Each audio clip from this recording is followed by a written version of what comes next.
Bismillahirrahmanirrahim. Halo, assalamualaikum warahmatullahi wabarakatuh. Halo guys, halo teman-teman semuanya dimanapun kalian berada. Saya doakan semoga saja semuanya sehat selalu, diberikan rezeki yang lancar, berkah dan barokah tentunya guys.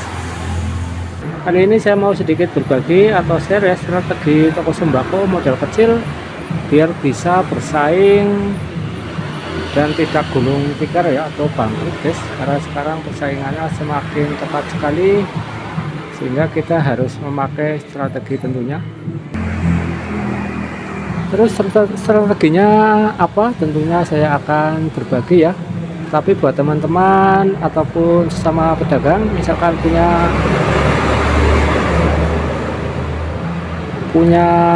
strategi lain ya, silahkan di share saja di kolom komentar ya, biar teman-teman kita semuanya bisa belajar bersama guys. Untuk strategi toko sembako modal kecil biar bisa bersaing ya dengan toko lain, yang pertama itu varian lengkap walaupun sedikit-sedikit guys. Jadi misalkan kayak mie ya, kayak gini guys, mie itu sedikit-sedikit ya, tetapi dilengkapin ya guys. Jadi yang laku-laku saja yang disediakan. Terus juga misalkan mie yang sudah lama ya, misalkan mau expired, kita taruh di bagian luar sini guys, jangan sampai keliru ya. Jadi variannya harus dilengkapi guys, walaupun nggak banyak ya, walaupun sedikit-sedikit nggak masalah, yang penting ada. Biasanya itu kalau di warung sembako itu mie instan ya kayak gini. Terus aneka macam kopi-kopian ya guys, sedikit-sedikit, 1 renteng, 2 renteng, 3 renteng, yang penting ada ya. Sedikit-sedikit saja, yang penting ada biar kelihatannya menjadi lengkap tentunya, dan toko kita menjadi laris dan bisa tetap eksis dan bertahan tentunya. Dan juga berikutnya itu minuman guys, minuman ya kayak gini ya. Minuman juga harus sedikit-sedikit itu ada, dilengkapi ya, apabila toko kalian itu berada di tepi jalan raya guys. Jadi harus disediakan, nggak perlu harus banyak-banyak amat ya, yang penting ada gitu guys. Juga jangan lupa kalau minuman ya, disediakan juga minuman yang dingin guys, seperti itu ya. Minuman yang dingin biar lebih seger dan juga lebih laris tentunya guys. Terus strategi berikutnya, toko sembako modal kecil biar bisa bersaing ya dengan toko lainnya.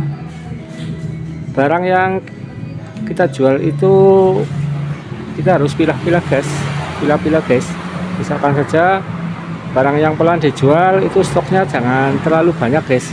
Karena apa? Karena nanti modalnya itu nggak berputar ya, sehingga toko dengan modal kecil itu akan kesulitan untuk berkembang tentunya. Jadi barang yang pelan dijual itu stoknya jangan terlalu banyak, sehingga nanti modalnya itu tidak tertumpuk di situ ya guys.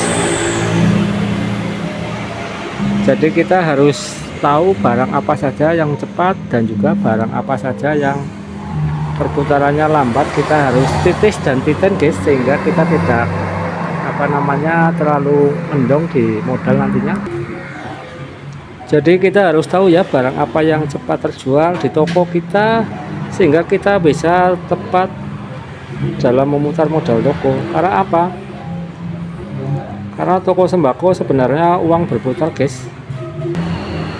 Hari ini misalkan kita sampai tutup toko itu dapat 500.000, besoknya uang tersebut kita belanjakan lagi guys, untuk mengganti stok yang sudah habis tentunya. Seperti itu terus ya perputarannya di toko sembako dengan modal kecil ya. Seperti di tempat saya ini, kalau misalkan sudah habis,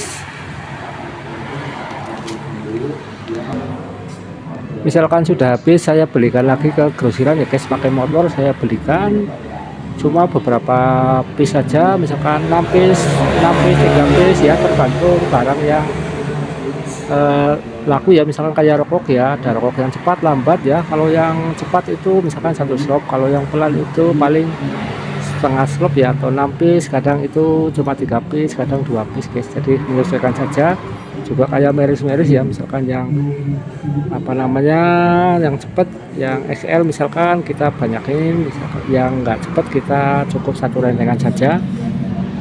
Jadi kita harus mengakalinya guys, supaya toko dengan modal kecil itu bisa bertahan hidup ya, bisa berputar, dan juga pembeli itu menjadi puas tentunya, karena barang kita, toko kita terlihat menjadi lengkap tentunya.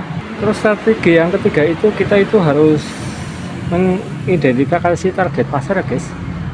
Jadi misalkan toko sembako kalian itu berada di komplek perumahan ya, atau komplek padat penduduk, mungkin sebuah kebutuhan di toko sembako kalian itu pasti akan laku terjual ya. Karena apa? Karena penduduknya itu banyak dan juga daya belinya mungkin lebih tinggi ya di perumahan atau di komplek perumahan guys. Berbeda halnya dengan toko sembako yang berada di pedesaan guys. Misalkan kalau di pedesaan itu penduduknya jauh-jauh berpencar-pencar, mungkin perlakuannya berbeda ya dengan toko sembako yang ada di komplek perumahan yang padat penduduk tentunya. Kalau menurut saya ya, kalau di desa itu disesuaikan saja dengan kebutuhan di masyarakat desa ya, karena biasanya kebutuhannya itu berbeda.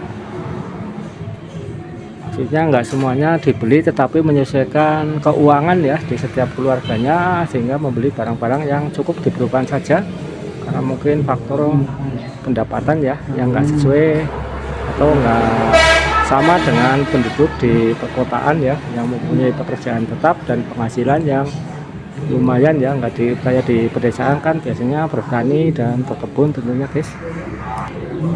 Terus yang keempat itu jaga kebersihan toko guys. Jadi kita harus menjaga kebersihan toko sehingga nantinya toko bersih, sehingga nantinya pembeli itu nyaman ya.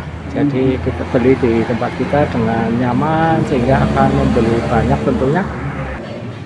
Di samping itu juga kita harus menjaga menjual kualitas barang ya guys. Jadi barang-barang yang apa namanya yang expired kita buang saja, ataupun kita kembalikan ke pemiliknya atau distributornya guys.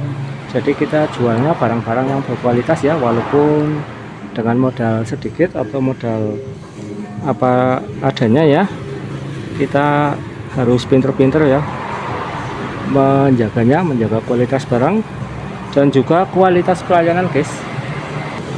Jadi kualitas pelayanan pun kita harus menjaganya ya. Misalkan kita harus ramah ke pembeli, kita harus selalu ada komunikasi dengan pembeli, sehingga pembeli itu menjadi nyaman dan apa namanya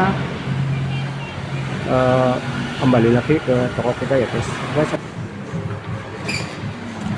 Ya bang. Ya.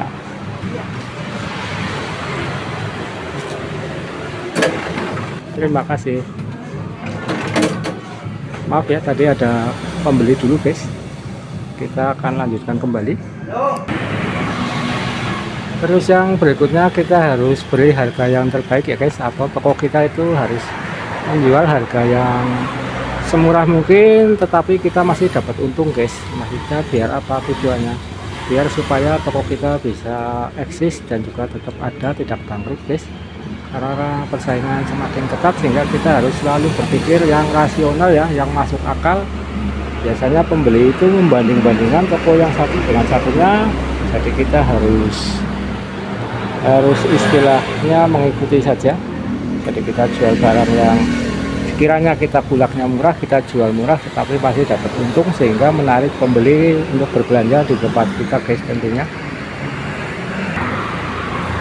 Terus yang terakhir ya, atau yang keenam itu yang paling ampuh tentunya, kita harus selalu bersyukur ya guys. Kita harus selalu bersyukur seberapapun omset yang kita dapat per harinya ya. Jadi kita harus selalu bersyukur ya.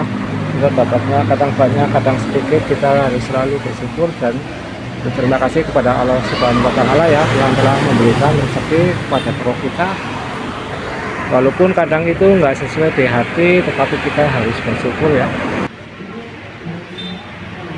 Karena kalau kita bersyukur ya, insya Allah rezeki kita, toko kita akan diperbanyak rezekinya pula oleh Allah Subhanahu wa Ta'ala ya.